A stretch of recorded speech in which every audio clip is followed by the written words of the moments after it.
maa ngi leen di siyaar bu baax a baax a baax ba am ngeen jàmm rek j'espère bien voilà sànq si suba Pro daa joxe ndigal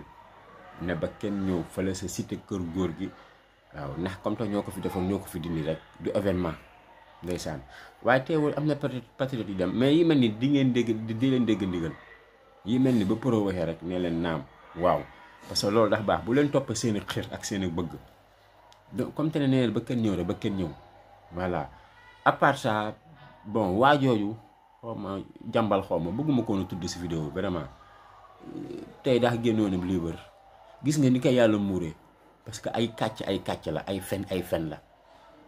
ah génne say fen yaakaar ne dina def buzz nit ñi sax di ko xoolooñu ko sax ndeysaan parce que fen yi moo ëpp 2 ans ngeen ñuy fen ngeen ñëw si livre bu ñàkk fayda ginnaaw bi at boobu nuyulee nga ne indiwaat ay livre naan confidence foog ñu déglu ko mais vous foutez de nous quoi yow vous foutez de nous respectel nit ñi respectel sénégalais yi waaye